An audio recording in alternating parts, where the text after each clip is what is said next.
Fulfil చేయనటువంటి పరిస్థితి కనబడుతున్నది. రైతు డిక్లరేషన్ చేయగానే వరంగల్ రైతన్నలంతా కూడా ఆల్మోస్ట్ 1982 నుండి ఎన్నడూ కాంగ్రెస్కి రానన్ని సీట్లు ఈసారి గెలిపించారు.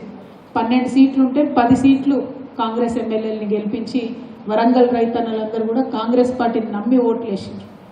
నమ్మినటువంటి రైతులను నిండా ముంచినటువంటి సర్కారు ఇప్పుడు నడుస్తున్నటువంటి కాంగ్రెస్ సర్కార్.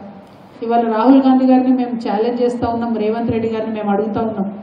రైతు డిక్లరేషన్ ఏదైతే ఇచ్చిండ్రో ఈ రైతు డిక్లరేషన్ దీంట్లో మొట్టమొదటిది అంశం ఏంటి అని అంటే, మేము రాగానే ఇగో డిసెంబర్ 9వ తారీఖు నాడు మేము వస్తాం, రాగానే 9వ తారీఖు నాడు మొత్తం మీ రుణమంతా మాఫీ చేస్తాం, మీకు ఇంక కావాలంటే ఇస్తే బ్యాంకులు ఎక్కువ తెచ్చుకోండి రుణం అంటే పాపం చాలా మంది రైతులు, గిరిజన రైతులు, ఎస్సీ రైతులు, దళిత రైతులు అందరూ కూడా పరిగెత్తి వెళ్ళి కుటుంబాలలో ఒకరు కాదు 2, 3, 2, 3 పేర్ల మీద లోన్లు తెచ్చుకున్న పరిస్థితి.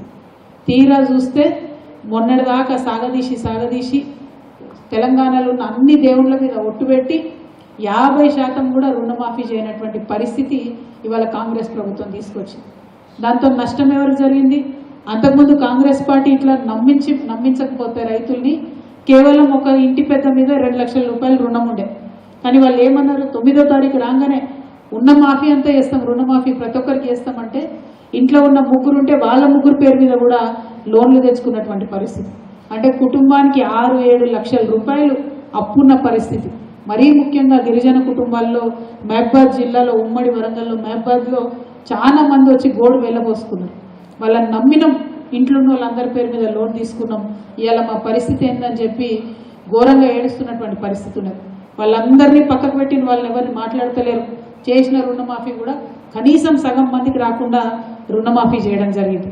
ఇక రెండవది ఇందిరమ్మ రైతు భరోసా.